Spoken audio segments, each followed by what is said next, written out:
Ladies and gentlemen, welcome on in to the PSP podcast, featuring your friendly host, Percussive173, where PSP stands for Perk Spreads Positivity, where we educate. The 3 E's, right? You can educate, you can entertain, or you can be empathetic. Have you encountered any gender-related obstacles or biases while building your career in content creation? I would say the cyber stalking.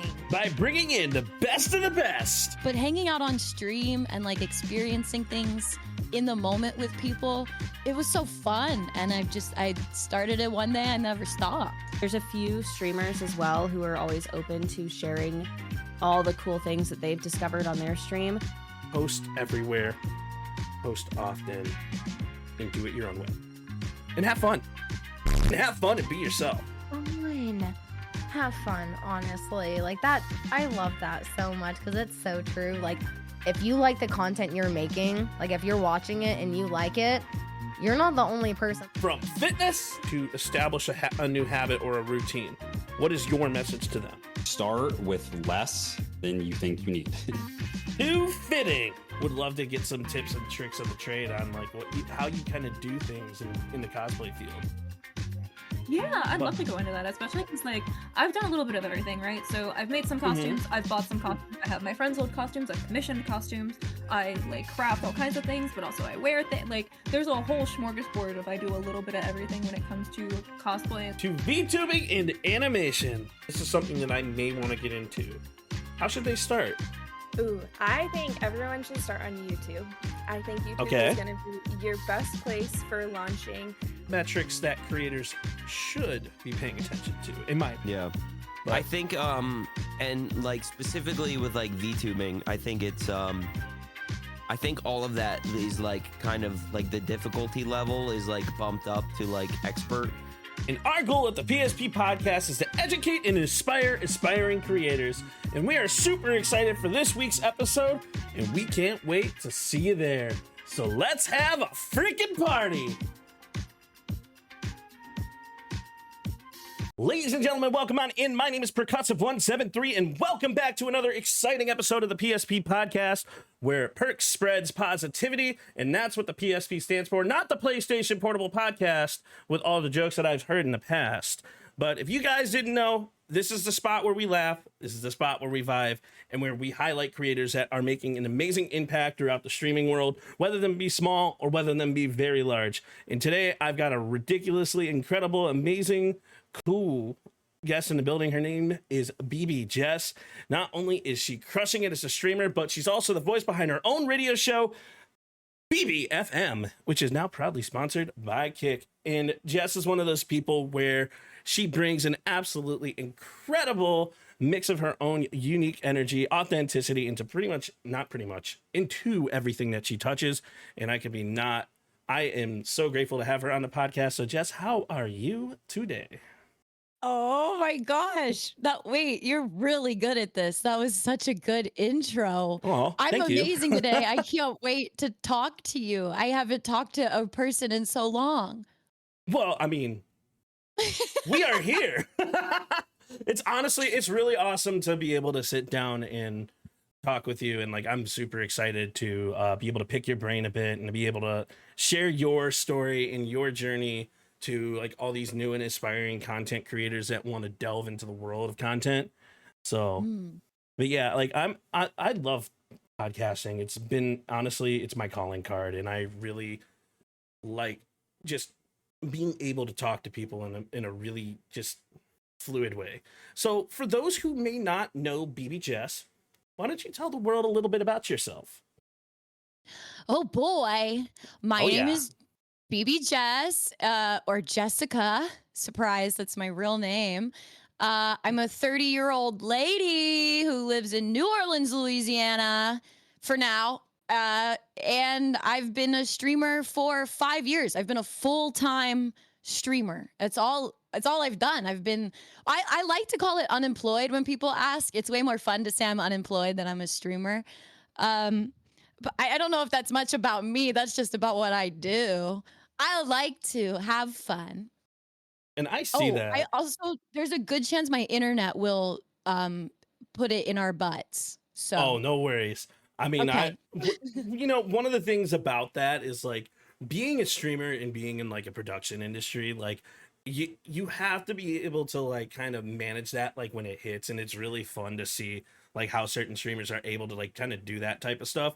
Like when you run your own production, there's always a plan B, there's always a plan C, and like it's just really cool. And like, but Jess, so going back to you, like I've been watching you for, oh god, what has it been, like almost 3.5 years now, where maybe Crazy. 4, but like ever since like it, I remember me like seeing your stream for like the first time back when you just were doing like whatever the hell you want whenever the fuck you want, and it's like Yeah. you still do that, so let's not discount that. So what really made you go into streaming? What was that decision? What was that mood that made you make that, decision to hit the live button? It was before the pandemic. I Mhm. technically started streaming before the pandemic, but I didn't take it seriously until I was like trapped at home. But I lived in my mom's basement and I worked a job that I fucking hated in the food service industry. And I think we've all had the food service industry at one point. yeah, and I have my degree in theater, so I like to perform. I always wanted to do YouTube, but I always hated YouTube. The idea of doing YouTube is just like, it's not me, it's not authentic to me. But hanging out on stream and like experiencing things in the moment with people, it was so fun. And I started it one day, I never stopped. And like everything that you do, everything that you touch is grows, and it's really cool to see. Like you even made the change in your content field on a couple different avenues, and the most recent one being BBFM. So Yeah. like honestly, BBFM is something, if you guys are not turning in, please make sure you're going to hit the follow button and following her. This isn't a shout out show, I promise. But Follow me. yeah, follow her right now. But no, BBFM like really changed the tide. It really changed the game, like to such a point that like it even like brought some eyes on Kick. So want to talk a little bit about like your decision to go from video star to radio star? Wow. You said so many nice things again. I don't know how to receive that.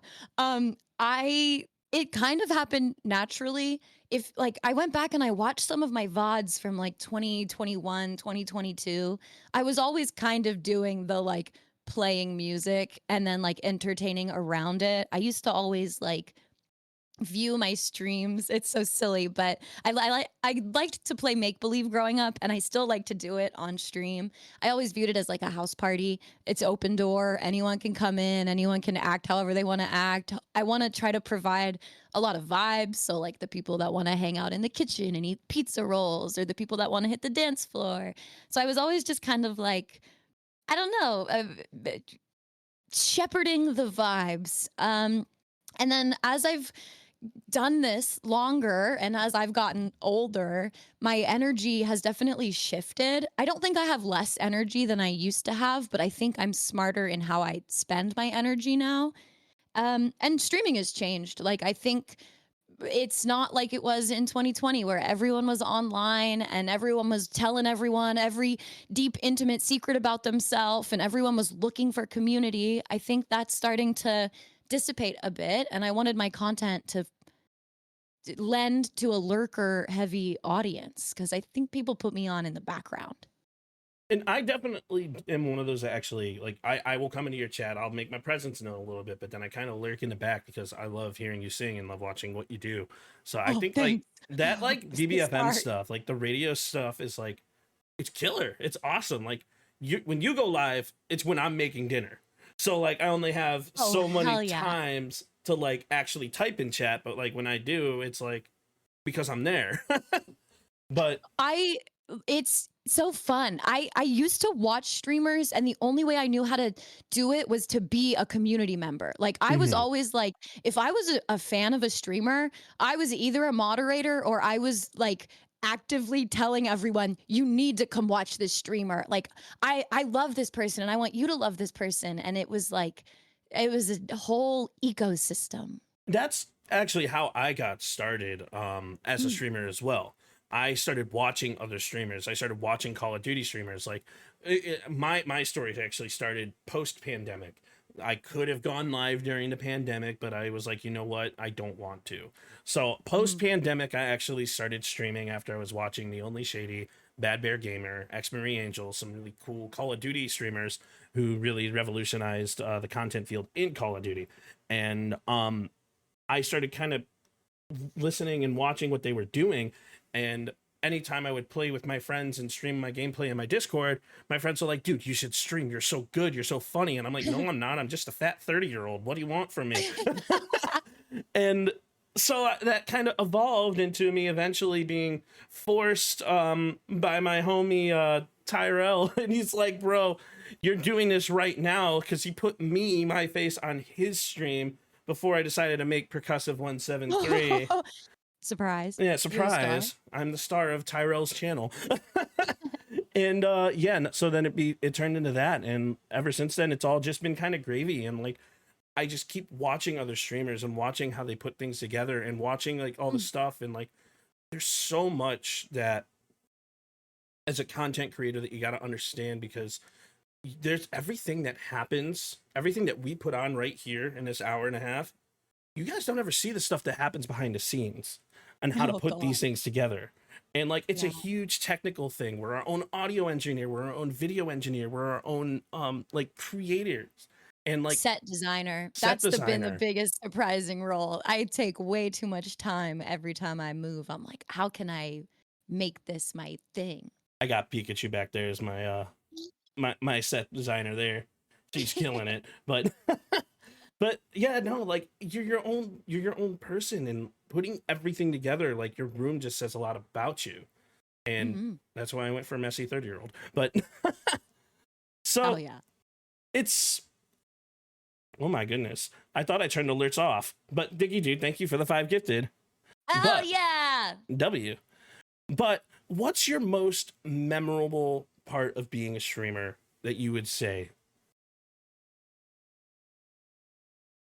It's so weird because I've had so many really good moments on stream that I could say, but I went to a casino in the middle of like Chicago. I don't know where we were, and I wasn't like BB Jess. I was just like out with my friends at a casino, and people were like, "Oh my God, you're BB Jess," and I was like, I'm scared. How do you know me? And like that moment specifically, because I was with friends who witnessed it happen, because I've had it happen before, but it's something different when like it crosses that, like you're not just an internet person anymore. You're a real life person who works online.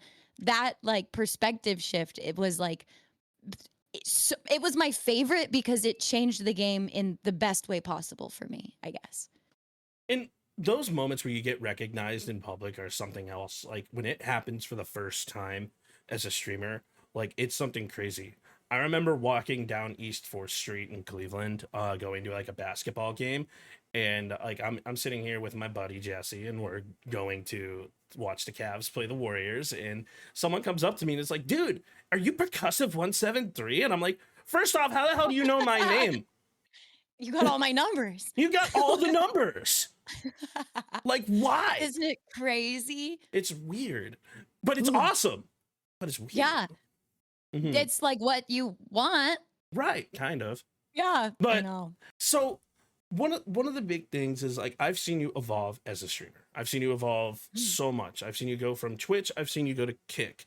And there's a big topic on Twitter right now is Twitch versus Kick. Which platform is the best? You know, and like I don't know why people are making that like such an homage, but what are your thoughts about Twitch versus Kick? Because there's a lot to unpack here.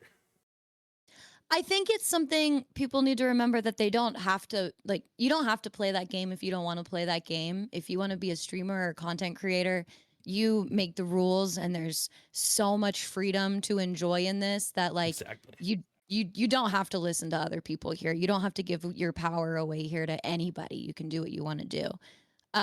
However, I do have thoughts about it.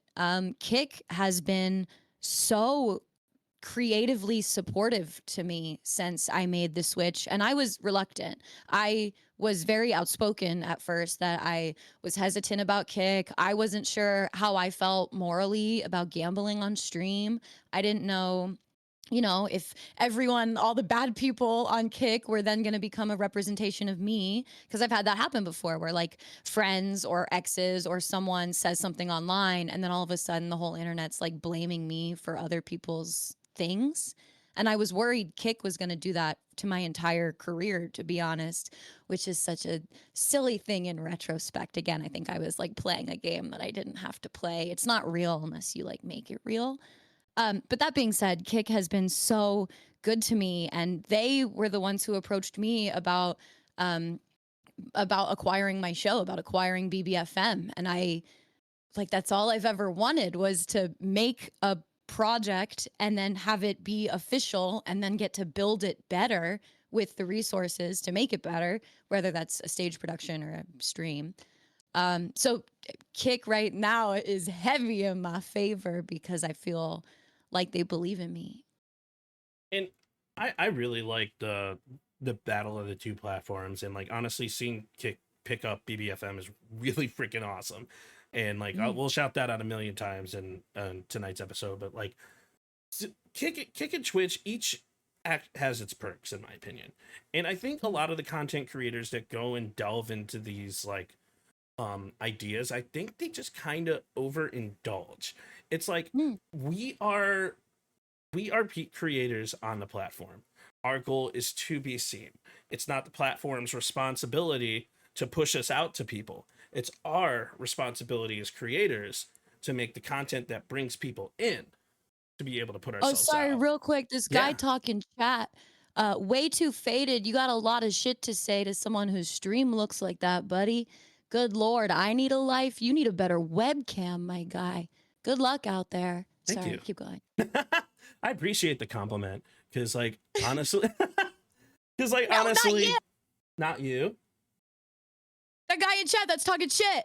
Oh no, he needs. Oh no, yeah. Yeah, I wasn't saying you need. Why would I just come on your show and insult you? No, oh my no. goodness. I didn't think that. I was thinking about the guy in chat. I was saying thank you so much for the. I was saying thank you for the guy in chat. Like I appreciate you. Dude, I'm always so afraid that I'm like, because I get mad sometimes and I say some shit. I'm like, oh, I hope the wrong person doesn't interpret that for them. So I know, like I'm one of those guys who like I preach positivity with everything that I do.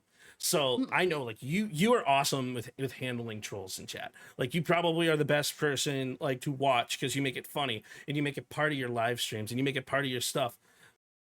I just it's only funny because I'm walking the line. It's only a matter of time until I say something that I don't mean to say, but it's in the moment. Like that shit scares me. I am afraid of that because there is that level. That's why it's fun. The trolls, they're trying to get you off your game. So if you like, start playing that game, you got to be like, oh gosh, I can't be too edgy. And that's why like I appreciate trolls because trolls actually make the stream funny. It's like it's also why when I play Call of Duty, I troll people. That's my move. It's fun because like I'll go into the game and then someone will come up and say some like heinous Call of Duty shit, right? Like they always do. Like, oh, you sound fat. And I'm like, cool. You sound like you have a middle school education. Nice job. I love that you sound fat is always so funny. Like, what am I supposed to say back? No, I don't. But it's also like, a lot of people that start insults, it's like they're insulting people for like the first time and they don't really know how to do it well yet. So, I mean, they'll learn. You sound like you never talked to a girl before. Yeah. I say that all the time. It's always like that. But Twitch versus Kick, like, I want to preface. I'm so sorry. I'm going to get you off topic so many times. Okay. That's the whole point. I love tangents and stuff like that. Like the whole point. Good. We are Gucci. I promise you. But so Twitch versus Kick is one of those things that like I feel like streamers overindulge. I feel like streamers kind of push themselves too much in it. And like they try and put themselves in positions that are out of their control. Like instead of like riding the wave, putting your head down and making content, they blame everything else on their lack of growth on the other people. And yeah, it's And when you have that mentality, you're already putting yourself in the loser's position. Yeah, what's that called when you like the negative mind speak? It's when it like starts to come true when you manifest bad Oh, things happening. There's dark manifestation. maybe that sounds like magic. I don't know about that. I don't know, but I also think it's also I, I feel bad and maybe I'm interpreting it wrong, but to Sure. me, that stuff is like, it's easy content. It's It hard is. sometimes to come up with a way to be entertaining. It's really easy to get mad about something and then talk about that. So I agree with you because honestly, there's so many different styles of content. Like you have so many people who make content in different ways. Some people naked. are right. Some people are naked. Some people are drama hounds. Some people sing in front of the camera. Some people dance in front of the camera. Like some people play Call of Duty. Some people like everyone has their perks, their way of doing things. And Yeah. I keep telling people over and over as a new and aspiring creator, there's only one journey and it's what you make of it. Yeah, like life. Exactly. You gotta Art love imitates life. life. It You does. have to love life. Oh my God, what are you doing if you don't try to love life, man? You'll go crazy. I don't love life. I love lamp. I never saw that movie, but I You know it's a never saw. reference. Oh, it's so good. It's actually a meme. Wait, is that Anchorman? Is it Anchorman? Oh shit. I don't know. Yes. Oh, okay, I've seen it. I was just high. I don't remember it. Dude, weren't we all? Yeah. Yeah. So, another thing that people never see in regards to content creation is the balance between life in between streaming. So, Yeah. what is something that you like to do to balance that life? And as What balance? What balance? True. I have never any job. I've never been able to master a not work me. My identity has always been so tied to whatever my dream, I guess, or whatever my goal is in that moment. Like I make that my whole identity, which is why that moment of like real life and stream overlapping was so important to me because I needed to break out of that weird Hannah Montana thing I was living in of like, this is my online life and then Jess exists. Like, that's so stupid. I am Jess. And why am I disassociating these two things? My whole life, I've always been like, whatever I'm doing is who I am. So I embrace that. Was there a question before I started yapping? No, it was I was just bringing up the topic of like how we as content creators, how difficult it is, or how fun it is to kind of have that work-life balance, you know? Yeah, I once that snapped into place, I was able to be like, okay, so if I want to be better on stream, I need to be better off stream. And like that's when I started hitting the gym again and getting out of all those like pandemic bad habits. And when I started socializing again and remembering that like talking to real life people is a skill that you have to continue to build. And if you don't use it, you will lose it and things get hard. So like reminding myself to be better as much as I want to build my stream all the time, building the instrument for the stream is just as important. I honestly, I couldn't agree more because like your life is the foundation for your happiness. And when you're not having fun in life and you're struggling in life, you're going to struggle as a streamer and a content creator. And yeah, you're going to struggle with everything. Like a work-life balance is so important. And like, I do that on top of working a full-time job. I'm a full-time job, a full-time streamer, a part-time, I'm not going to say the third job that I do, but like I do a lot of things.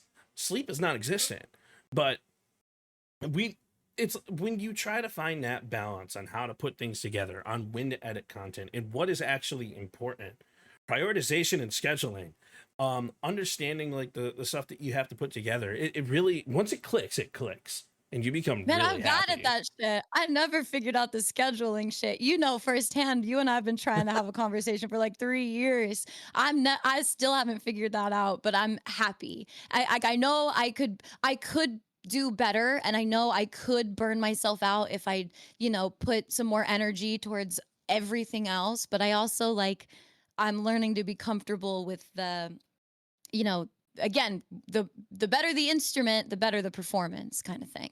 And like, but everybody is different and we all schedule in our own styles and our own ways. It's like, I keep bringing like there's only one journey aspect in for new content creators, because like my biggest advice for new and aspiring content creators, since the PSP podcast is like dedicated for new content creators that like want to maybe delve into streaming, is work hard in your own way and do things in a way that makes you happy.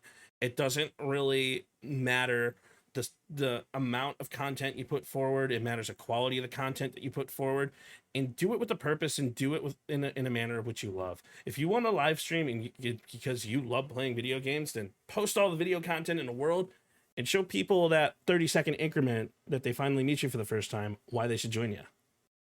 Mm. That's beautiful. My approach to content is completely different. It used to be, I used to be that, and that used to be my advice. But as a viewer, I've completely changed in the kind of content I like to watch. And I don't like to watch people that I can tell are trying to be streamers, or like people that are trying to be content creators. I lately have really been loving the like slice of life shit. Oh, the So IRL I'm like, stuff? a little bit IRL, yeah. So like for me personally as a viewer, that's what I am looking for. So that's how I've started making content, is like whatever it is that draws me to other people, I'm gonna try to recreate that for whoever finds me. And that's really awesome to think about as well, because like I truly believe that you need to be able to, as a streamer, you got to kind of experience it as a viewer. Yeah. Because like seeing what other people put forward and what they like it kind of works with what you like, if that makes sense. Absolutely.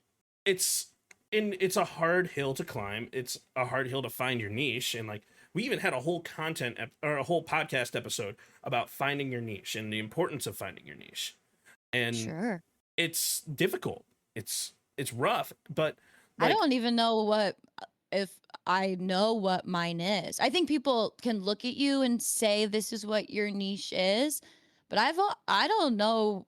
I hate picking a category when I go live. Like, I'm a streamer. Just come hang out with me and we'll do whatever we do. I don't know. We'll figure it out together.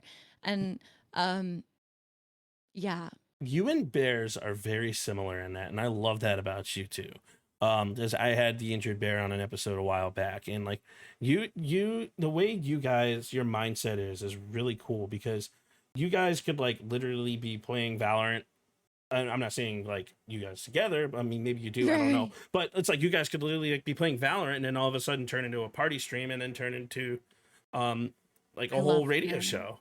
She's amazing. I love her endlessly. If I can just geek for a second about Injured Bear, she's so lovely, and she's like a one of multiple handfuls of really awesome creators that Kick specifically has brought to me. Like, not all of them are Kick specific streamers, and you know, they came from somewhere before they got to Kick, but what I'm saying is I'm grateful to Kick for having brought them to my awareness, because like you said, me and Injured Bear share that mindset of like how we think about content.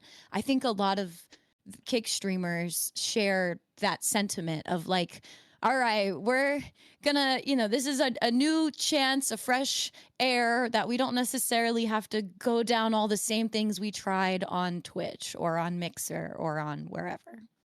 And honestly, that's how I thought of Kick when I joined it. And like literally as I joined Kick, it's like I don't have to do what I've been doing. I could do what I've been doing, but I could do something completely different if I wanted to. Anything. Like, back like, what was it, 4 years ago when I joined Kick? Like, it's seeing where the platform came from to what it's become is such a really cool thing. They are kicking ass. So like shout out to Kick for that. And like, but seeing the development of different streamers that were like just unnoticed on Twitch, that no one had any idea who they were, to come into a platform like Kick and then just blow up because they finally got that spotlight, is such a cool thing to see. And not to be like, I don't know, sometimes it comes off as maybe like pessimistic or a little too blunt. But you bring up like the Kick versus Twitch thing. I never felt like, unless one of them was gonna pay me really well, that I like should that I owed them my loyalty. Like, I own my business and I'm going to try to make that business the most successful possible. And why would I limit myself when, like you said, if you come over to a smaller platform, there's a larger opportunity for discoverability. That's just how it works. When you have less people streaming, more chances of being found. So Exactly. it never really clicked to me why people do the wars, because if you cared about your business, you would just focus on what's best for your business. And that's exactly why I brought up the Kick versus Twitch point, to kind of like pile down, because like it's not about where you stream. It's not about what each platform's going to offer something different. Each platform has its own perks. YouTube has its own perks, just like Snapchat has its own perks, just like Insta. Like everything is like different. Everything is like cool. And it's about, I guess people are missing the point when they try and do the platform war thing. They It's your journey, and just have fun with your journey, and that's the whole point of being a content creator. Or making money or getting bitches or whatever it is. I mean, like, so, some it's all people are on content. here for But that's the whole thing. It's like, for I'm example, just here to get bitches, man. Yeah, get bitches, get money. I have 99 problems and a bitch ain't one, and I haven't had a bitch in my life since my dog.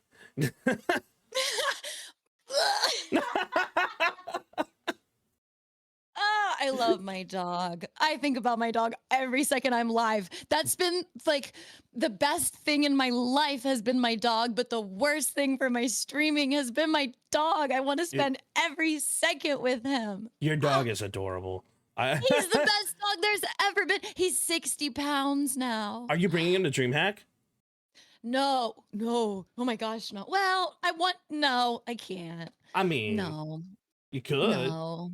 It'd be fun. Oh man. Bark, bark, woof, woof. I wish, but no. Oh. But one day we should do like a dog event. Why don't? Okay, that might be bad. Maybe people's dogs aren't socialized right. But I was gonna say, imagine all the streamers come together and do like a dog show. Dude, that would be really awesome.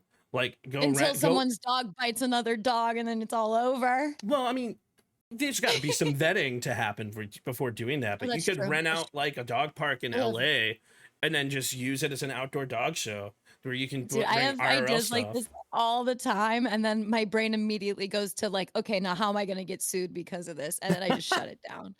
I have so many ideas, but no desire to get sued. But that's another thing that you bring up. It's the content mentality. We're constantly, our brains are firing off certain things of what could be fun, what could be cool.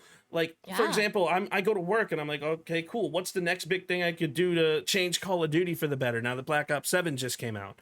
Well, I mean, I could be playing the beta, but I also could be doing other things. But it's like, what's the next big thing that I can do to make the content fun, to make the content cool, just to showcase how much fun I have in the middle of my streams? And I always like to think of it as like, what's the next experience that I want to create? Exactly. And it's so much easier not to get I get writer's block or whatever it's called when you like can't make ideas.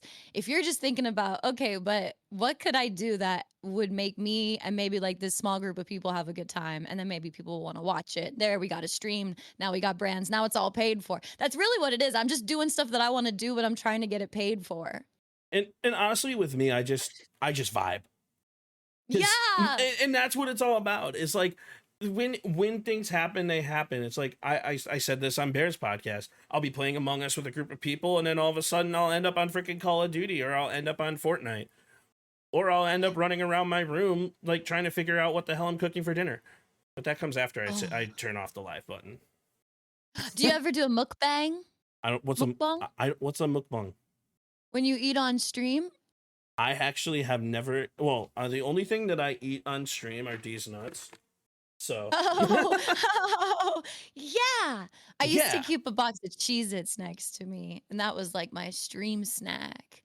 Oh, I miss Cheez-Its. I haven't done that in years. I could do a cooking stream. Like, honestly, every single podcast, Joplin will never let me pick her up.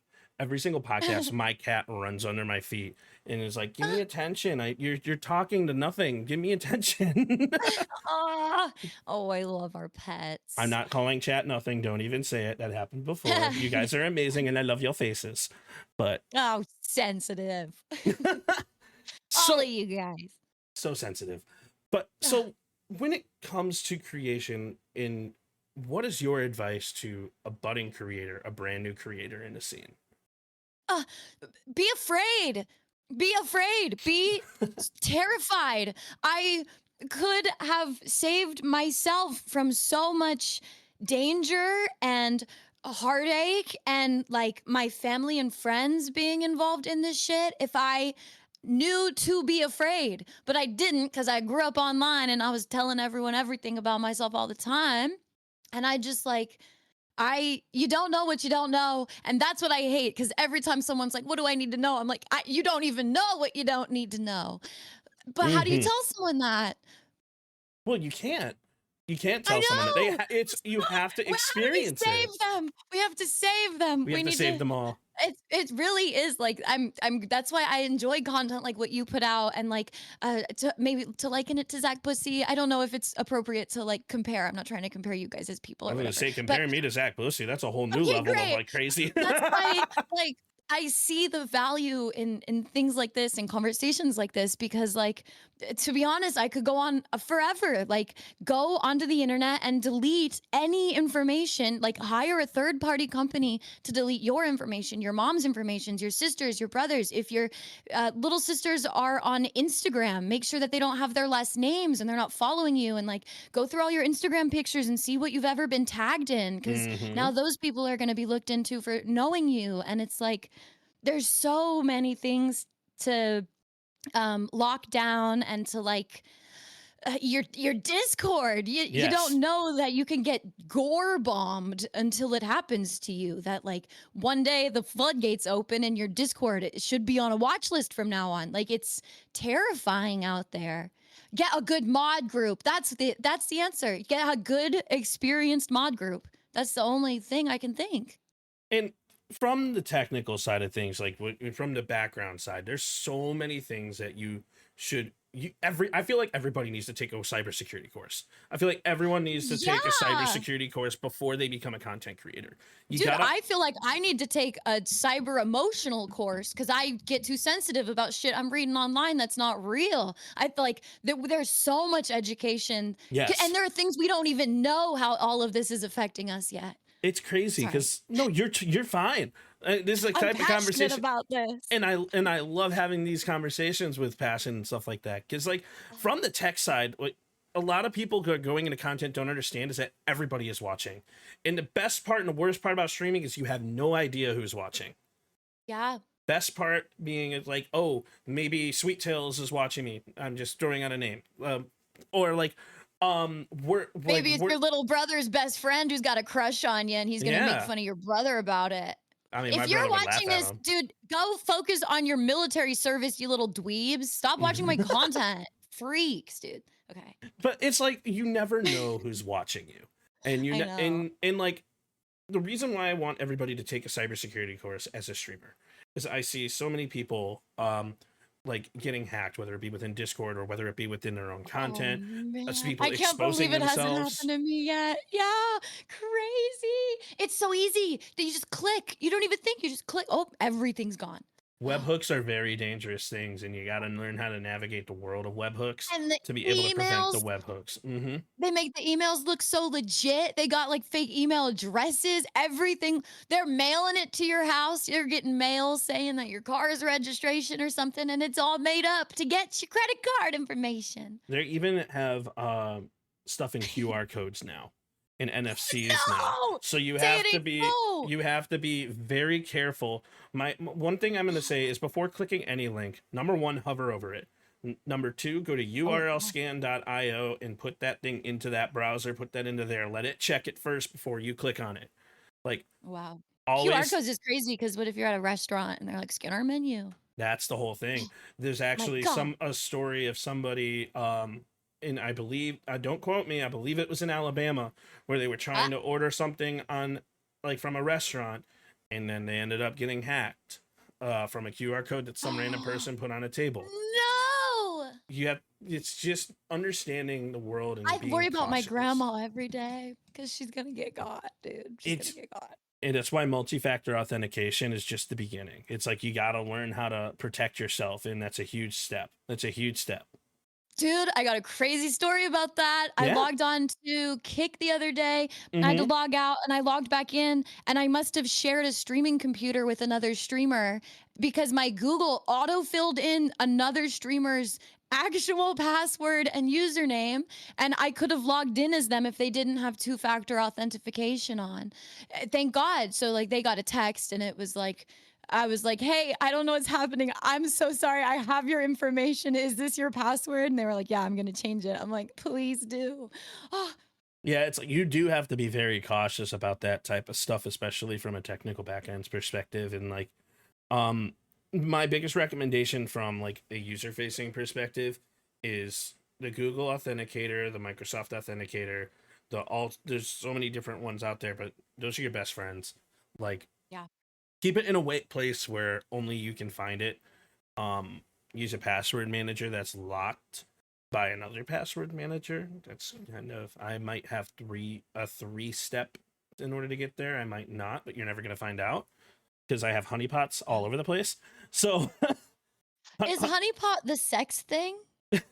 I wish. No, I keep hearing about honey packs. So honeypot is a cybersecurity term where it's an enticing thing where you can try to dip into the honeypot, but when you dip into the honeypot, we're always watching. We see what happens. I learned about this because I had a friend who's a hackathoner, and I was like, cool, crazy. Hackathons are fun. I enjoy them. But seriously, cybersecurity is something that everyone should learn about, and it's something that you should get a base level of knowledge on, because the internet is a very scary place. Yeah. Oh, amen. Yes, sir. So it's so bad out there. It's so bad. And like like on a technical end, yes, I've been really cycling lately on emotional intelligence, and especially emotional intelligence online. So many people are coming at each other with so many perspectives and intentions and wants and needs and assumptions. And I think we're watching people in real time go crazy because of it. And they deserve better for themselves. Like they deserve to have someone on the internet shake them and tell them like, it's okay. You're not stuck here. You can go back. You can go back. You don't have to do this. And I feel like, especially like with the way Twitter has been in the past too, it's kind of like the perspectives are in the eyes of the beholder. You never actually know the full story. You only ever see the one side of the story. And that's why I urge people to just like take everything that you hear with a grain of salt. There's people out there that are going to hate my guts, and that's cool. They can do that. There's people out there who are going to love me to death, and like that's cool. It's like there's different perspectives, different sides to every story, and like honestly, you have to make your own decisions based off of like your own internal perspective. And like and you have to be careful not to like you have to question everything, because I definitely find myself struggling with that sometimes. Like I'll read something negative about like Mizkif or something. I don't know him, so that's just an example name. And then I'm like, well, yeah, fuck that guy, I hate that guy. And then I'll be like, wait, why am I so mad at this person? Because someone else was mad at them? That's crazy. So like remembering to question everything you read, and like, again, giving yourself that power that like you don't have to listen to everyone all the time. It's also like when you keep in mind that a lot of people are utilizing AI now to post tweets. Goodness. Yeah, they are. So wow, yeah, they are. And it's cool to use AI to like your advantage in certain aspects. Like there's benefits of that, but like you're talking to a tech nerd. I could talk about tech stuff like till the end of time. Dude, I probably got canceled a bunch because I've been an early adopter of using AI in my shit. I ran an AI OnlyFans for a month. Like it's here and I don't have the power to legislate it or make it better or do anything about it. So I might as well use it to my advantage if other people are going to be using it to their advantage. And Of course. maybe that is a selfish view of it and it's killing the world, but I don't have any kids. That's a terrible thing to say. I don't have any children either. Well, I do. I have Joplin and Heat she's up adorable. those oceans. Cook those fish. Fuck you guys. My bloodline's done here. Fuck you guys.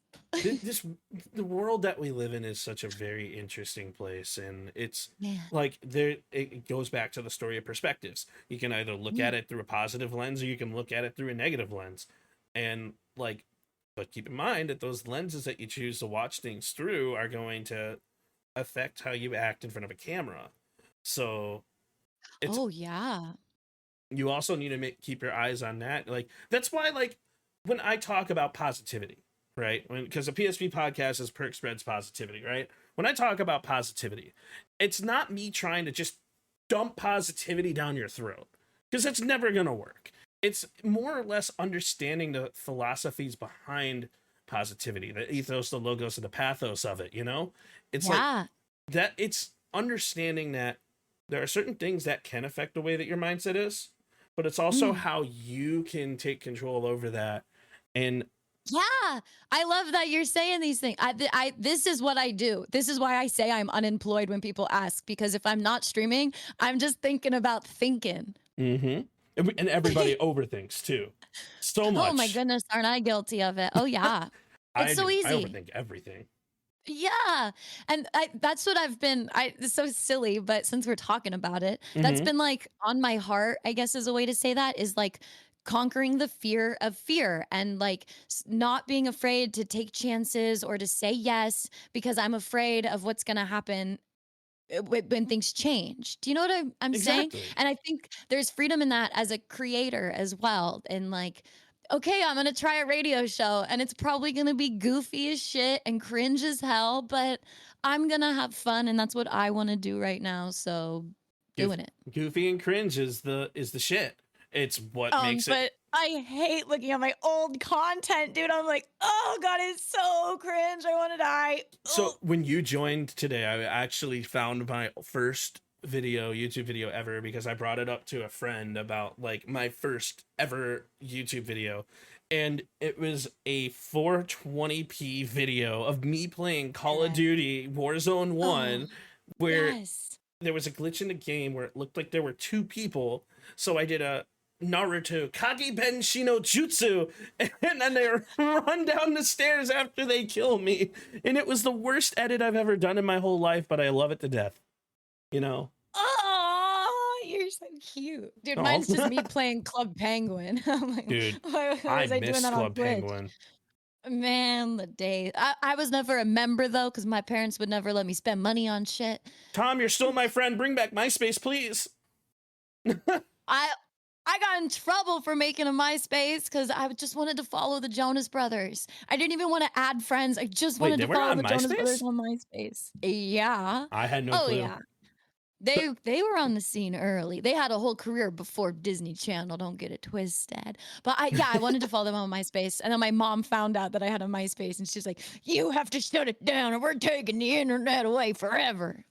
The internet is like, oh man, it's like going back to that time when like CSGO 2 and like LANs parties were, or not CSGO 2, CSGO and like LAN parties and stuff like that were like a thing where I was deep into World of Warcraft, just talking to grown men, dude. What a weird time. I love Warcraft though. I mean, the funny thing is I haven't played Warcraft since I was 12 years old, and I don't even know how to play it. I'm still trying to get some of my friends to teach me the new ways of Warcraft with like the new characters and stuff, because I don't know what to do.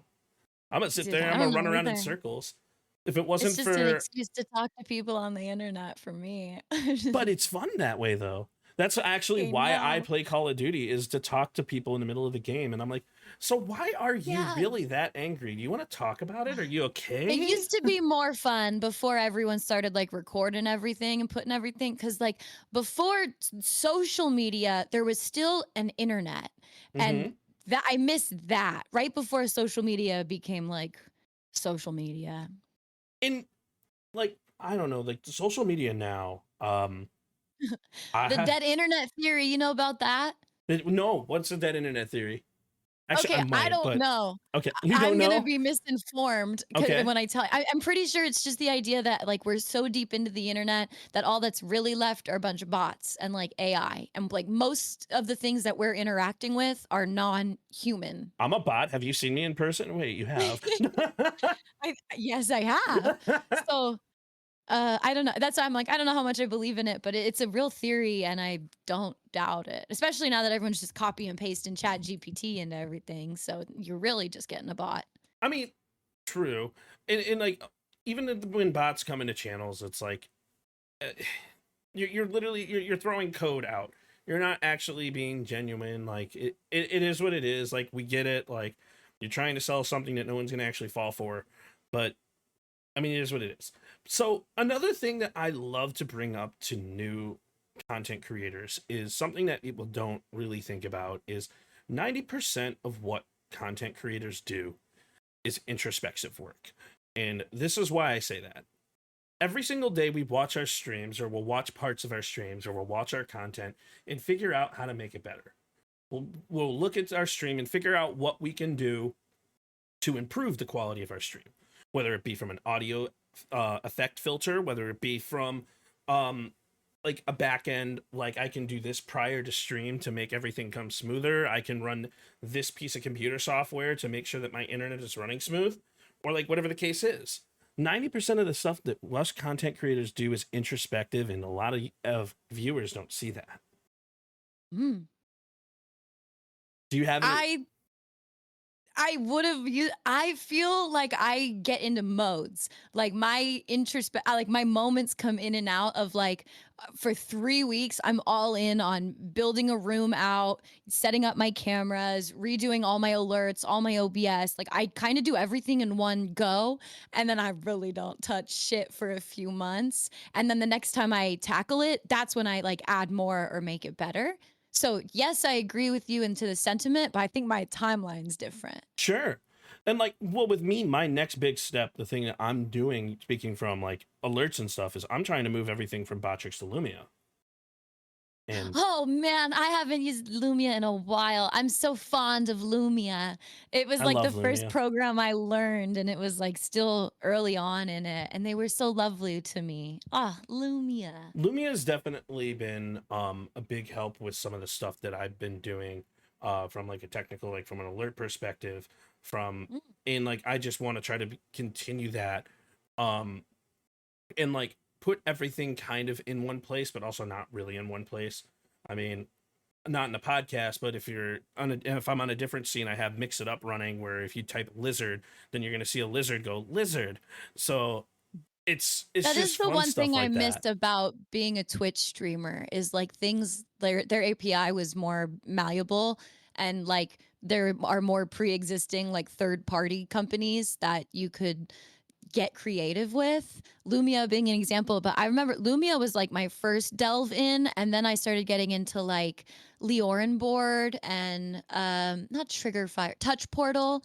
I love those. And now I've got Nutty's streamer bot program, and like there's so much you can do and play with and like get creative with, and it can be really overwhelming, but It really is. It's it all scratches that itch of like that coding shit that and I don't want to be a coder, but I want to play with fun. Like it's like playing Roller Coaster Tycoon with OBS. exactly. I don't know. And like, Yeah. so for all you guys that did come over to try Lizard, it doesn't work on this scene. I'm sorry. I love y'all. You're amazing, but I love y'all. It doesn't work on this scene. It works on my my gaming streams.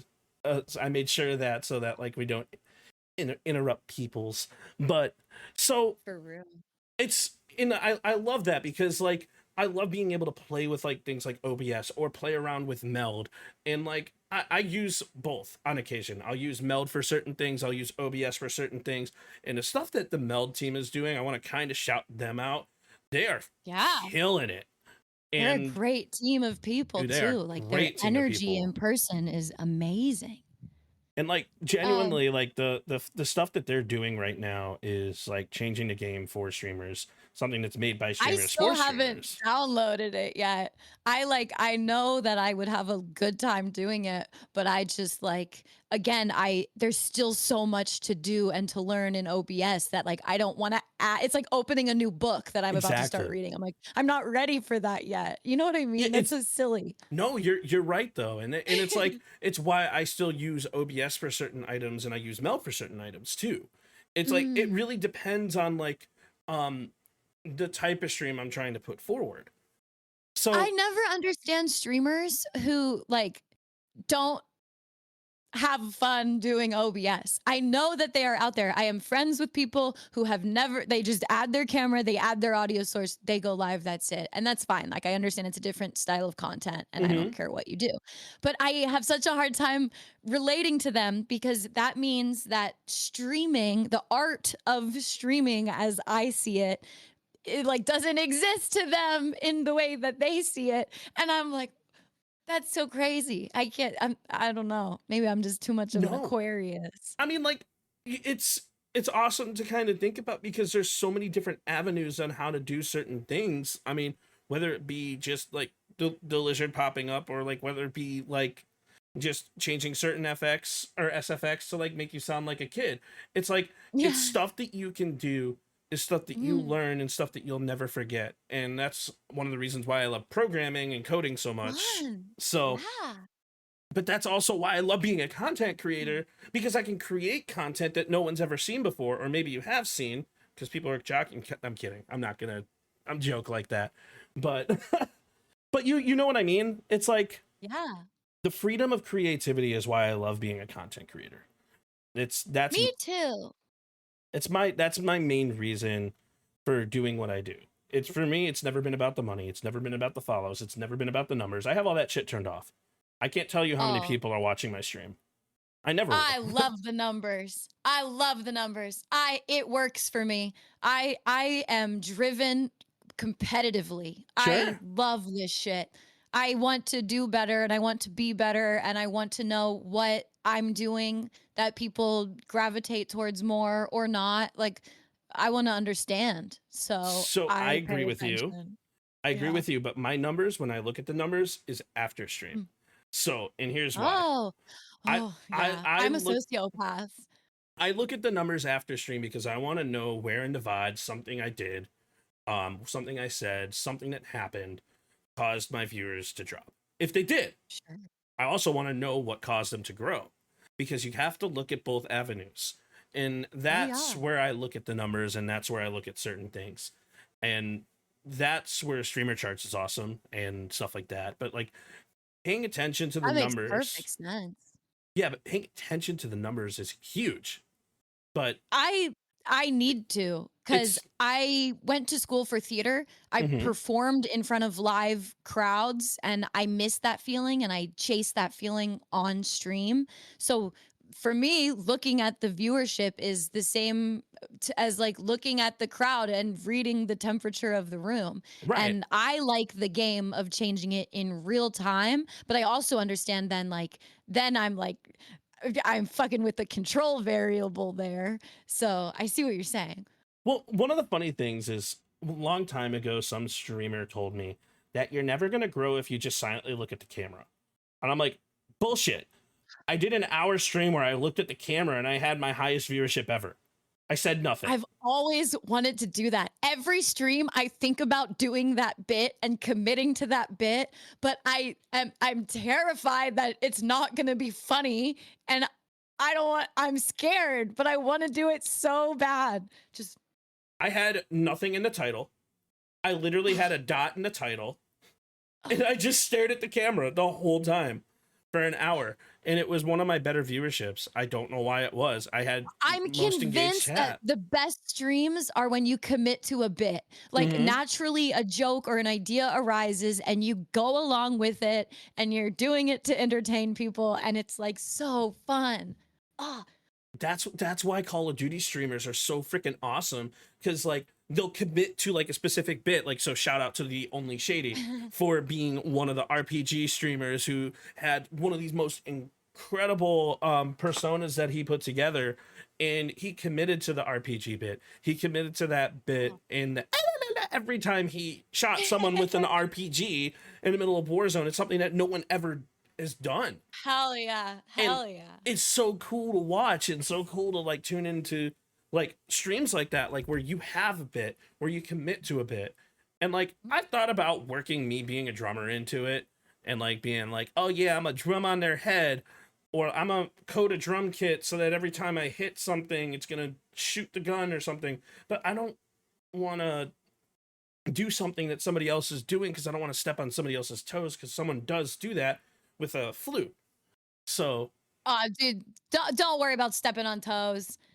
Don't worry about it. They're not worried about it. If they're worried about it, it's just because it feels good to be worried about it. Sometimes people want to be mad about something. There's nothing you can do at the end of the day if someone goes live and dresses up as you and does your exact content, and you can get your feelings hurt or not on whether or not they're doing it better than you or not. But at the end of the day, you're just going to look like an asshole if you care. So True. Get over it and do your shit authentically you, and that's what sets you apart. It's who you are that people want to see. And it's like, I don't know. I do think that there are audiences that just gravitate towards certain type of content. So I don't want to say that like that's all it is, but that's what I'm trying to attract. Those are the people, like I want to like grab people that like want to be here and they want to vibe together. And if I get certain viewers when I play Valorant that aren't usually here if I'm not playing Valorant, cool, you're welcome, hang out, but you're not who I care about. And that's so fucked up, but that's being genuine and being authentically yourself in a way that nobody else can be is one of the things that a lot of people forget about. Like people will watch their famous streamers. This is where viewership goes a little too far in creation of content. So it's like people will watch someone and try to be identical to them completely, and then they forget about their own individual persona. So it's important to be streaming. I was just doing Jenna Marbles. I was just stealing Jenna Marbles' content for like a year. I did everything she ever did on her YouTube. I just did it on stream. And eventually I like made it my own. So like that's also why I have like grace towards it, is because like it's fond. If someone is doing what you want to do, it's because like you had an effect on them. You made them feel something that they want to feel. So let them find it. I couldn't agree more. And that's why, like, I agree with you so much where you say being enthusiastic and authentically yourself. So it's so important in the content world, especially as a newer creator. Like, we can do anything. There's a million different types of content. There's hate content, there's love content, there's ridiculous content, but it all you ever boils... watch the love content, those dating shows? I have seen. So funny. So there's a TikTok streamer where they do like live speed dating on TikTok, and they pop up all the time. It's terrible. It's I may or may not have joined one. It, but... No, I love it. I could never. I used to. I think about that, some of the content that I used to do then, that I'm like, oh my God, who was I? What was I doing? That was so silly. And like, you got to try it. You have to. You have to try it. You have to take the bits, try the bits, make the bits, create your own bits. I mean, then touch the bits. Yeah, touch the bits. Everyone sub to BB Jess and get boobies. Yeah, come on now. But it's like it's stuff like that. And like one of the coolest scenes that I've ever seen from you is where you used to do the push the button thing. And like, I stole that song. And I tried to give credit as much as I can. I saw a streamer named Batty play that song and I fell in love with it. So I started playing it every stream. I totally stole his bit, and now I feel like such an asshole when people are like, oh, that's BB Jess's song. And I'm like, I'm so sorry, Batty. I didn't mean to steal it. All credit to Batty, dude. You know what I mean? Yeah. So funny. But that's the thing. It's like, you're right, because even doing stuff like that where people think that it's like authentically yourself, I mean, like, even if you take it from other people, it's like you're doing it in a way that makes it your own. Oh yeah, I was wearing short skirts. He wasn't. I mean, he might have. He may have. I think he probably did. So, but all that equates to what you are as a creator and how you grow, and then you turned all of that into BBFM. And everything grew, everything changed, everything like moved forward into something that's truly inspirational, and genuinely like seeing what you're doing and how you're putting things out there allows you to take the next step and do a different evolution and style or revolutionary style thing. So I wish it felt revolutionary to me. I kind of feels like what I've always been doing, but now I'm playing a character a little bit more sometimes when I like do the ad reads or the news reads. Like I'm just playing a character now sometimes. Do you have a prompter? My make believe out. Yes, I love my prompter. Sometimes it breaks and everything is bad and it's like the one piece of equipment I have that doesn't work well all the time. But when it works, I feel like I'm back at like university and doing speech like classes and voice acting classes like that. I loved doing that. I loved getting to study that and I love getting to use it in my everyday life. Do you know what my worst class in school was? I'm curious if you can guess this. Was it astronomy? No, I was great at astronomy. I loved astronomy. Oh, dude, I was so bad. I failed it. Okay. Oh yeah, because that makes sense. I don't. It was communications. Oh, like speech and debate class? I failed communications 101. And now I'm running a podcast where I'm communicating consistently with verbals. Were you very introverted or shy? I was lazy. I just didn't pay attention. That's different. I'm like, did you like have to give speeches and you just like couldn't? And like, way to go, you've overcome so much. No, it was literally like I had like a note of talking points, and I'm just like, yeah. The dog walked to the park. What did the dog do at the park? He ate grass. Well, it's hard to find purpose sometimes in like we are performing you know, even the people who like just turn on a thing, like we are being perceived, we are aware that we're being perceived, so there's some level of I don't think everyone can be their full authentic self on camera. Right. I think as long as you're aware you're being filmed, then you're going to be a little bit different. And I think we can at least all agree on that. Whether or not we're playing characters or not is a whole other thing. But that's why I like the podcast, because I can be genuinely myself, because I literally just talk to people as I'm talking to somebody else. Like the way I literally imagine this, you and I are in a coffee shop, right? We're yapping about content.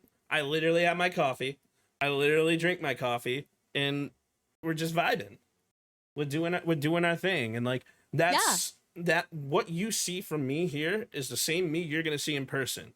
Just like how I was like, I put on a house party. I'm still going to be a little bit of a character when I'm hosting a real life house party. I'm going to be that version of me. That doesn't mean that I'm not authentically myself. And I do think that there is a responsibility that some people like to pretend that doesn't exist when they say they play a character. It's like, well, I said that, but I was just playing a character. I don't think that dissolves us of our responsibility to not propagate certain things.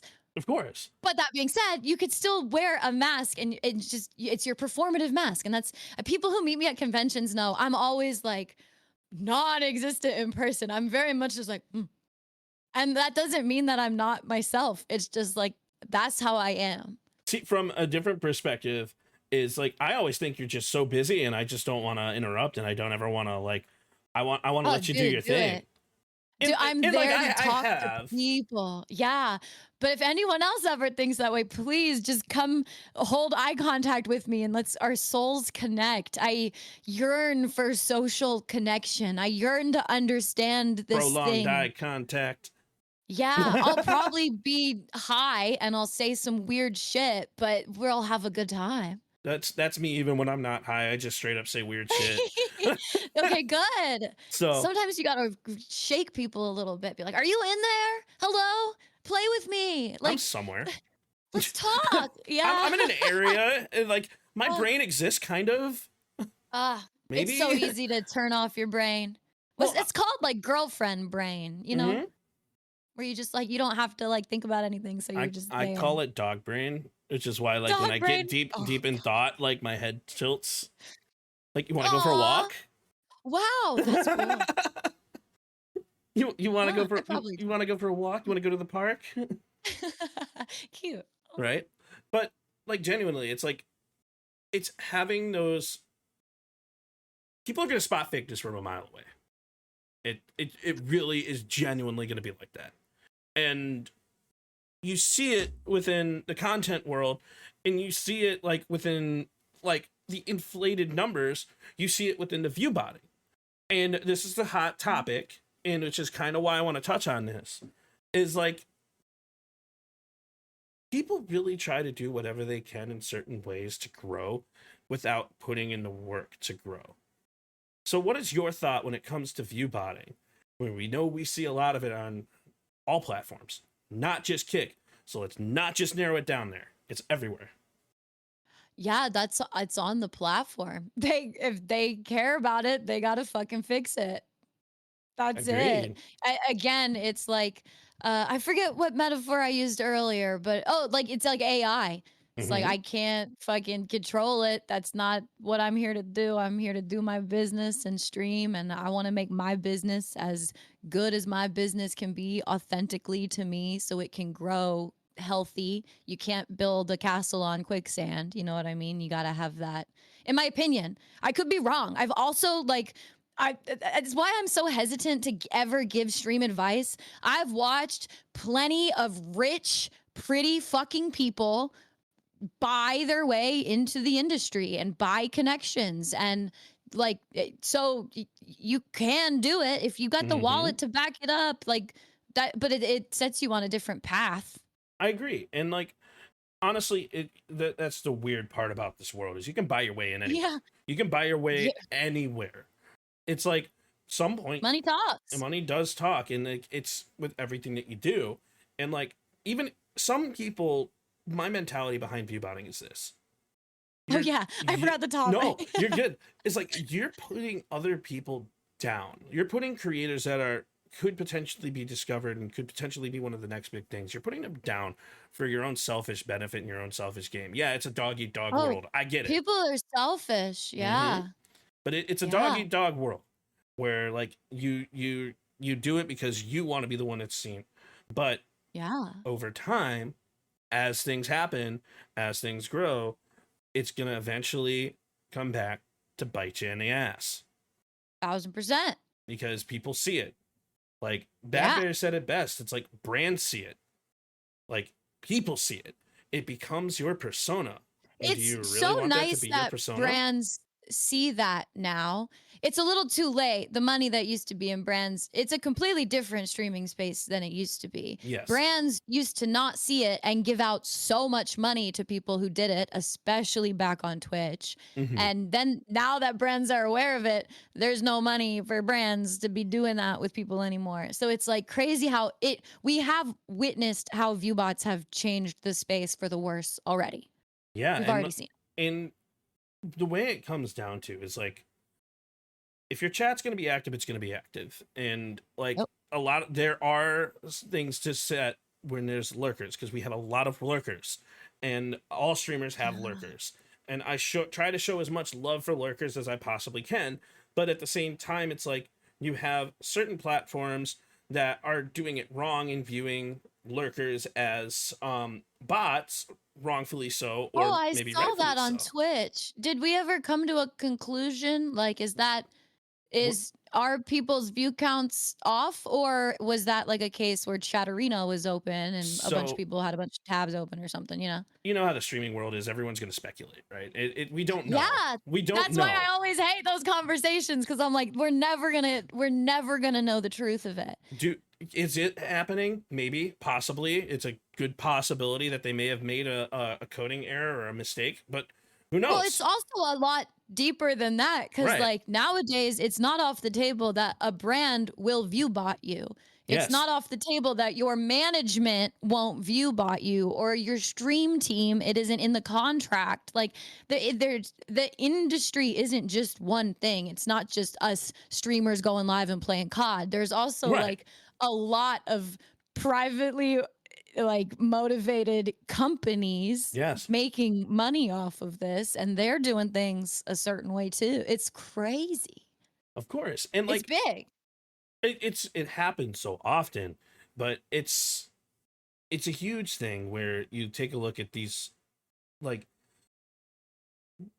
I'm trying to think of how I want to say what I'm trying to say, and in me being ADHD, I lost my train of thought.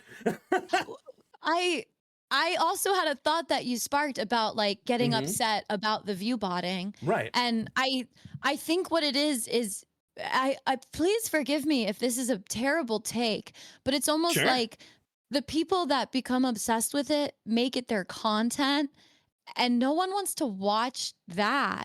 So it's not like, even from just like an outsider's perspective, is like, sure, get mad. Like if that's what makes you mad, it makes you mad. And yeah, you have every right to go online and be mad about it and say whatever about it. And like, you know, I hope you make change. I hope you do better, but I don't have the energy. Yes. I'm hoping Kick fucking figures it out, because that's where I stream, is on Kick. I get fucking view botted, chat botted.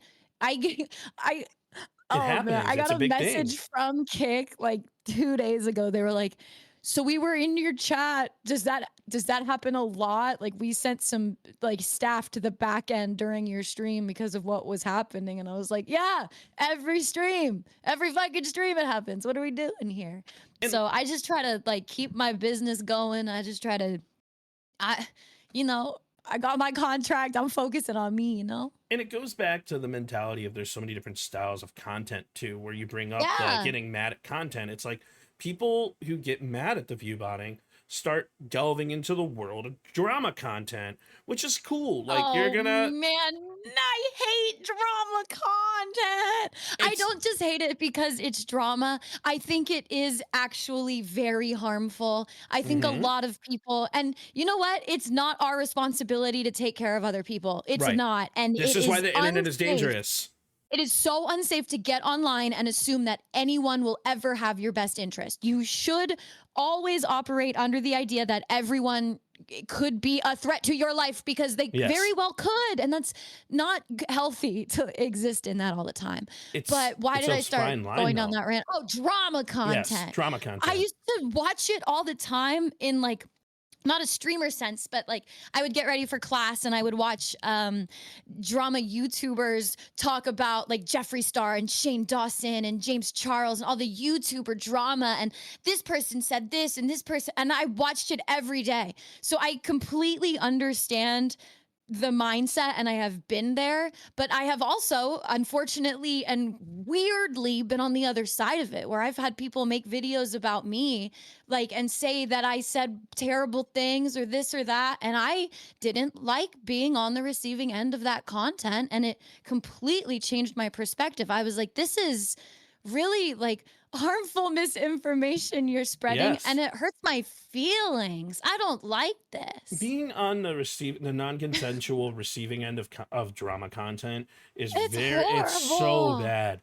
And it's I like had a girl go live one time and play some kind of like crazy like Russian government music, and she was like reading this giant testament about how BB Jess is a communist or something, and she meant it, and I was like, I don't even know what that means. I was so scared. I was like, because I on Twitter I said I bought a purse, and all of a sudden I don't know. Oh, that broke my brain, man. Oh. but it's also like when it comes to drama content, like I try to steer clear as I can from it. It's like it's a slippery slope, because once you start Smart. seeing it, you're gonna start Yeah. seeing it. I actually I Yeah. straight up told somebody who is in drama content, I said, look, man, I respect the content that you're making. It's part of the content world. I get it. But it is not the content for me. It is not something I So personally smart of you to want have to that consume. boundary. Yeah. Oh man, I wish I had that. I didn't. Dude, my first 3 years of being a streamer, I was picking fights on Twitter. I was trying to stand up for things that I thought I believed in, that I didn't even know why I believed in things. I and, saw like, them making content about other streamers and continuously Yeah. do that. And it's like, I can't consume that content. I can't Good do for the Jack you. Dohertys. I can't do that type Yeah. of stuff. And it's like, but everyone's content taste is different. That's why there's so many different styles of content. There are some people that eat that Sure. shit up. Sure. So, I know. But And that's I why was it's one of them content. at one point. It's horrible, but I get it. I just hate it. I but think we it's all bad. we all grow Overall, it's up and we bad. all vibe and we all do our thing. And like, But you know who it's not bad for? The Mhm. creators that are making it are making Yes. a buck off of it. So like, you the know, impressions, are the like, impressions. like, oh man, Mm. it's like this got 147 million views. Like, Whoa. I think it's just like there's an empathy lesson missing. I don't think that they realize yet. They've never felt the pain of being betrayed by another human that way. I know that's such a dramatic way to say it, but like you're inflicting harm on someone publicly for people to like pick at, and that is not a good feeling to be on the receiving end of. And maybe they just don't have those feelings, and that is totally valid. I've been reading a lot of psychology things about how people online are probably more likely to tend towards like apersonal personality traits, and like people online are 3 times more likely to say shit than they would ever say in person, because obviously the danger isn't there if you're removed from in person and online. So maybe they just don't have the same feelings as you and me, or maybe the buck is just that good. They're getting paid, so who cares? Fuck other people. We'll never know. We'll never know unless we have an honest maybe they heart-to-heart. like it. Maybe they're they like, love I'm it. evil and I like people to be sad. And like, That's also maybe they're doing it, but they're doing it satirically in a way that I'm not gonna understand. Like, I don't know. I know this is so silly, and I don't know if I'll always stand by this, but jokes gotta be funny. That's always what it comes down to when I hear someone be like, it was just a joke, man. I'm like, then why isn't it funny? Because it's just, it's not a there. joke when you get to the isms, man. It's not a joke when you get to the isms. And like, wow. It's disturbing when you get to the isms. So it's also just like, it shows how little you've lived. It shows that you've never had friends who are different from you. It shows that you don't know that your words have consequences. And I don't want to be around people who don't have that life experience yet, because that's exhausting. It is exhausting. It's also why like the isms content field is so vast in the world of COD. Like you have isms like racism. Is that ism? Sexism, racism. Okay. I wanted to make sure we're talking about the same thing, because I'm like, this is a really heavy topic, and I want to make sure I know what we're talking about. I call them isms to kind of take like the heavy hitter aspect off of it. Not that it's like I'm PG, but it's something that you can say that other people kind of understand or can pick up on. Good. So, I just want to make sure, because sometimes I'm really slow to process things and it gets me in trouble. Okay. But that's okay. Okay. But it's one of those things where it's when you get to that point where you start seeing that, it's like, oh God. It's like, what did I get myself into? What am I watching? What am I seeing? It's like the golden rule is like the positivity aspect of things is like understanding the golden rule and understanding to treat people the way you want to be treated is not everyone's philosophy in the streaming world. So I learned that lesson online the same time I learned it in person, and it was like the lowest low in my life. And I'm glad I learned the lesson. I, wish it didn't hurt so bad, and I wish I wasn't online for it. But, that's life. That's one of the lessons that I love to teach to aspiring creators is learn your growth, learn your path, understand your path, and hopefully you can have the logic and ethics and morality behind it to put yourself in the correct path, if that is the path you want to go down. It's like, well, and empathy will get you far. It'll get you so far. The ability just to like put yourself in someone else's shoes instead of immediately jumping to like the worst thoughts, it can really help you in a networking way. Like these are your coworkers. You're gonna have to see these people at TwitchCon, at DreamHack. If you ever want to be a Twitch ambassador, you better never spread a rumor about nobody. You know what I mean? Like, well, just don't spread rumors in general. I mean, it's a dog eat dog world, and that dog's gonna bite you in the ass. Yeah. So. Or don't keep friends who have that behavior, because like watching the drama content, being around people who care about it also it's only a matter of time. And when I speak to a bunch of different creators in past episodes, I had someone come on the podcast and talk about the 3 E's of content, the 3 E's of making entertaining videos. And it was Bad Bear Gamer. Shout out to him. Wonderful human. Curtis is great. He came on the podcast and talked about how to make good content in an oversaturated market. And there's 3 E's. You can either be empathetic, so you can draw to people's emotions. You can either be entertaining and funny and goofy, or you can be educational and make educational content. Oh yeah. So you can everyone likes to put things into box, and if you do That's a put things great in a way to do box, that. that's a Yeah. great way to think about it. Yeah. But it's not an end all be all statement. More ease, but Sure. But that's good. That's a great way to categorize it right. because everything I can think of fits into those. And it's about Oh, how you can grow and what you can say to help people grow. And I think it's awesome. So let's pop back into BBFM a bit. Let's talk oh, about right. BBFM, and let's talk about what you have or what you want to see out of BBFM. What is your goal for BBFM moving forward? I am so bad at setting goals. I'm going to be honest. Sure, that's okay. I want to I want to feel better about the product at the end of every show. And that's adding things every week or trying new things different week or adjusting my energy. Like this last week, I didn't have breakfast before I did BBFM and I was a bitch. I was a fucking bitch, dude. So like I like making that better and like adjusting it. A silly little dream is I think BBFM would be really fun in GTA. That's like okay, that's a really big dream, but I that could be fun.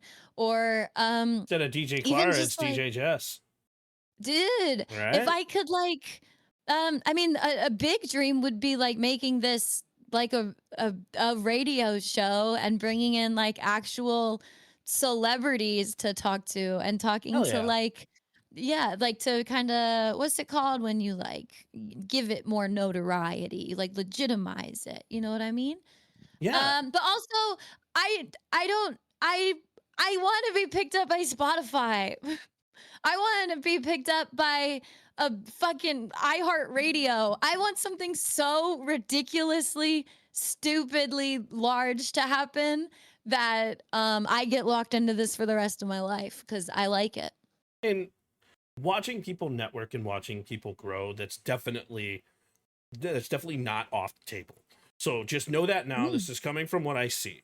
Like there are certain content creators out there that kick freaking ass in networking. Not gonna name specific names, Not me. even though Little Bears kills it.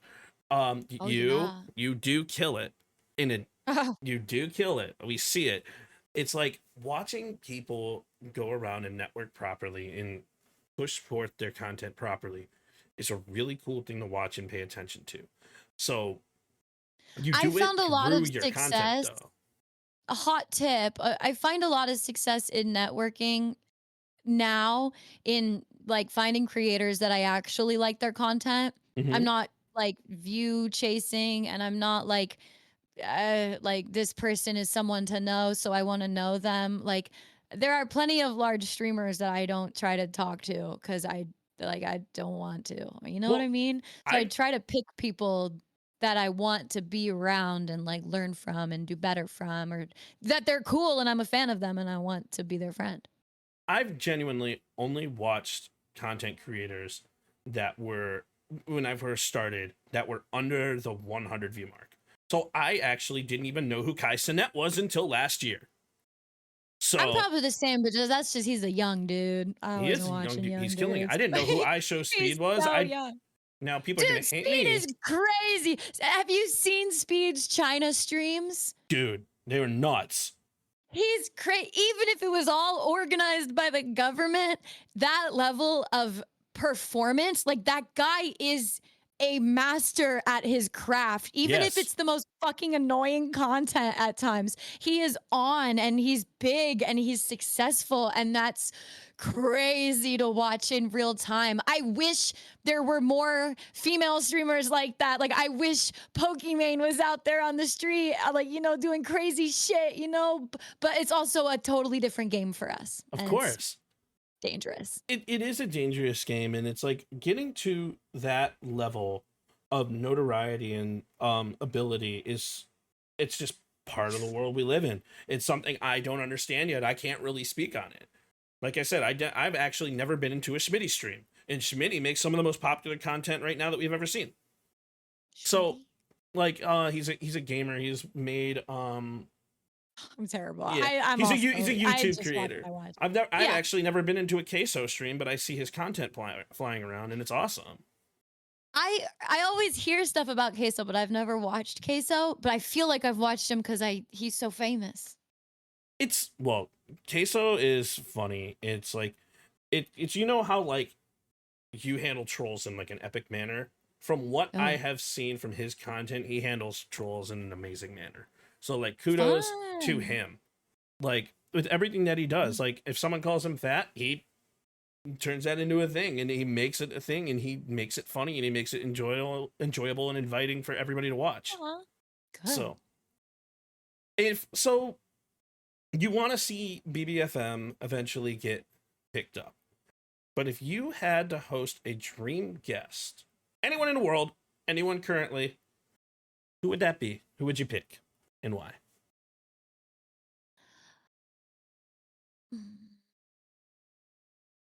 I want to be smart and pick a guest that would do really well for the show. Like realistically, it would be ridiculous if I got like Taylor Swift on here just for business sake. That's a good answer. And I do like 2 of her albums a lot, so it'd be fun to talk to her. So I feel like I should say a smart answer, but high key, low key. Taylor is a smart woman. Taylor married a guy from Cleveland.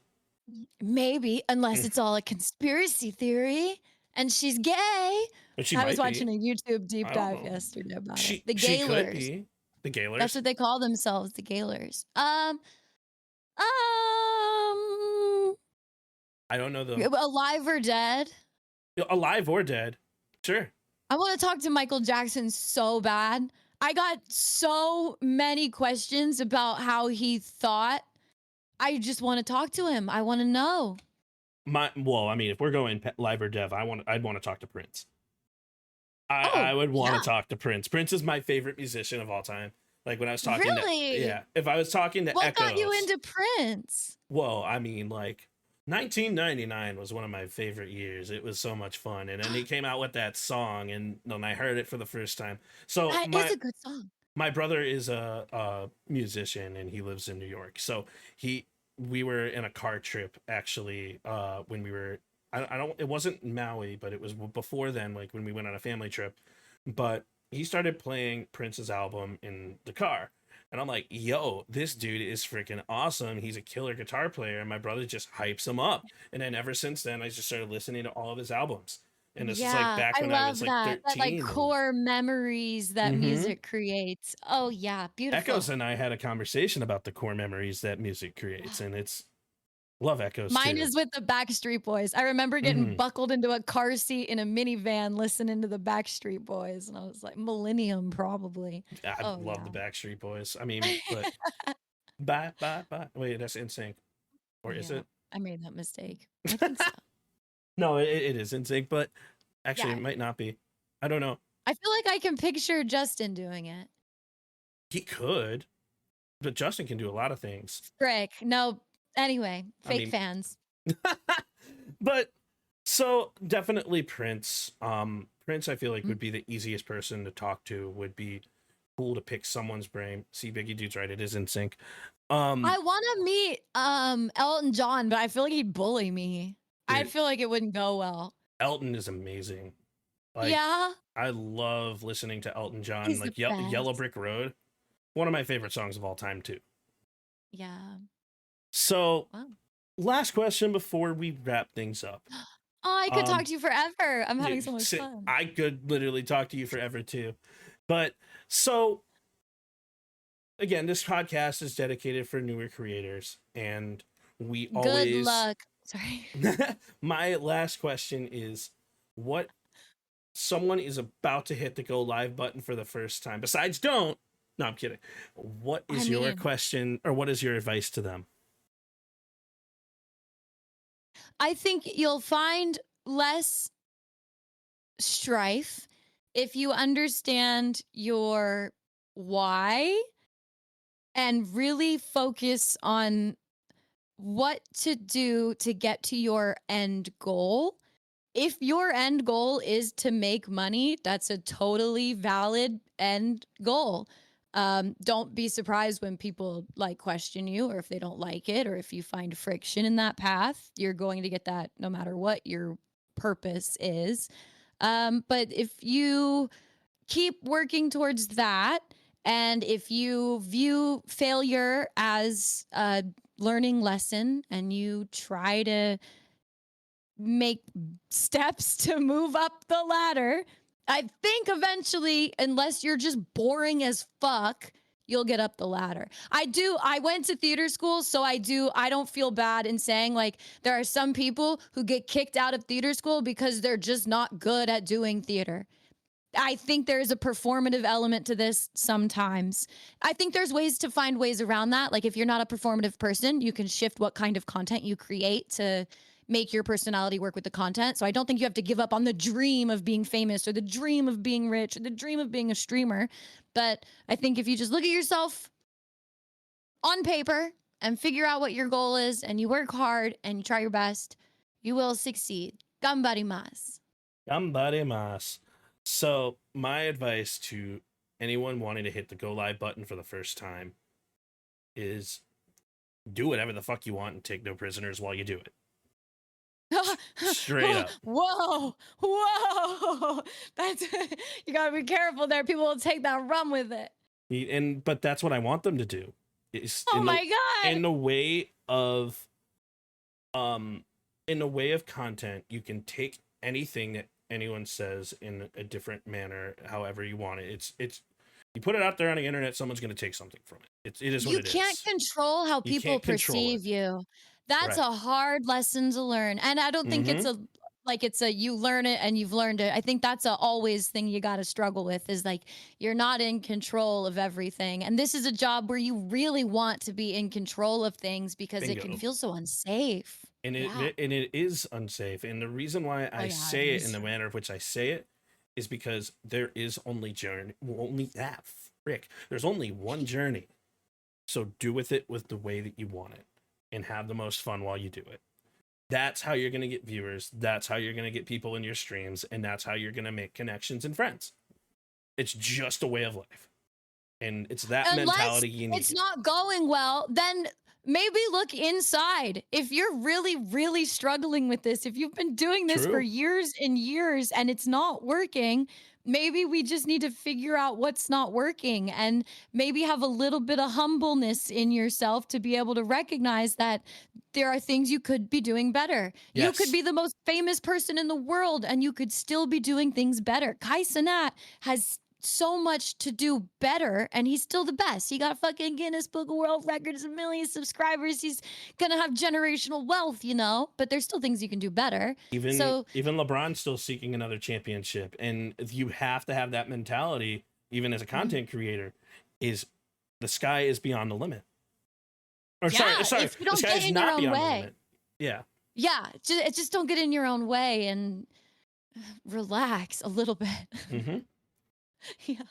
So Jess, thank you so much again for popping on tonight. I appreciate you. Like you said, I could literally talk to you for hours. Like, you're genuine, awesome. dude. You're a genuine person. And guys, if you're not following BB Jess, if you're in the band fam over here and you're not following BB Jess, first, the fuck are you doing? Second, get yourself together and go watch BBFM, please. And like Thursdays, 11 a.m. to 4 p.m. Eastern. Thursdays, 11 to 4. You heard it here first, folks. And this episode was dedicated for new and aspiring creators, understanding like all the different jobs associated with being a content creator. And if you guys enjoyed this conversation, just remember, we're going to have many more of these. And I'm Percussive173, and this was the PSP Podcast. Ladies and gentlemen, I'll catch you on the next one.